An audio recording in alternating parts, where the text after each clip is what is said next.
साजिद और जावेद ने की थी दोनों मासूम की हत्या। कोर्ट में दाखिल हुई चार्जशीट। 19 मार्च को बाबा कॉलोनी में दो सगे भाइयों की हुई थी हत्या। सिविल लाइन कोतवाली क्षेत्र की बाबा कॉलोनी निवासी ठेकेदार के दो बच्चों की 19 मार्च को हत्या कर दी गई थी। गुस्साए लोगों ने बवाल और आगजनी की थी। पुलिस ने एक हत्यारोपी को उसी दिन मुठभेड़ में ढेर कर दिया, जबकि तीसरे हत्यारोपी को तीसरे दिन बरेली से गिरफ्तार करके जेल भेजा था। लगभग 2.5 महीने की विवेचना के बाद पुलिस ने हत्यारोपी के खिलाफ कोर्ट में चार्जशीट दाखिल कर दी है। माना जा रहा है कि हत्यारोपी को जल्द ही सजा मिलेगी। कोतवाली सिविल लाइन क्षेत्र की बाबा कॉलोनी निवासी ठेकेदार विनोद 19 मार्च को काम से घर के बाहर गए थे। उनकी पत्नी संगीता, मां मुन्नी देवी और 3 बच्चे आहान, आयुष और पीयूष घर पर थे। उनके घर के पास सड़क की दूसरी तरफ सैलून चलाने वाले कस्बा सखानू निवासी जावेद और उसका भाई साजिद उनके घर पहुंचे। कोतवाली सिविल लाइन क्षेत्र की बाबा कॉलोनी निवासी ठेकेदार विनोद 19 मार्च को काम से घर के बाहर गए थे। उनकी पत्नी संगीता, मां मुन्नी देवी और 3 बच्चे आहान, आयुष और पीयूष घर पर थे।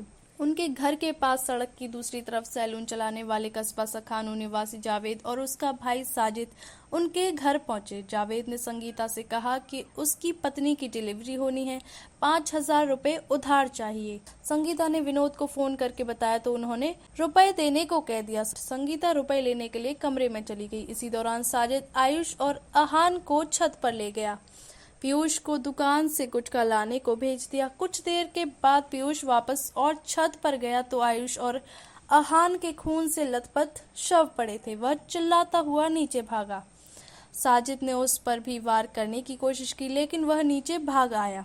घर पर कमरे में मौजूद अपनी मां और दादी को घबराते हुए जानकारी दी। वह दोनों छत पर जाने लगी तो साजिद हाथ में चाकू लिए नीचे आ रहा था। वह और घर के नीचे खड़ा जावेद भाग निकला। गुस्साए लोगों ने बवाल और आगजनी की थी। पुलिस ने साजिद को मुठभेड़ में मार गिराया था। 3 दिन के बाद बरेली से दूसरे हत्यारोपी जावेद को गिरफ्तार किया था। पुलिस की पूछताछ में उसने बताया कि बच्चा न होने से साजिद अवसाद में रहने लगा था।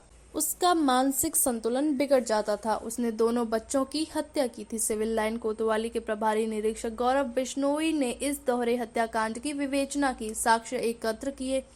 मृतक बच्चों की मां, दादी, पीयूष समेत मोहल्ले के 8 लोगों के बयान दर्ज किए।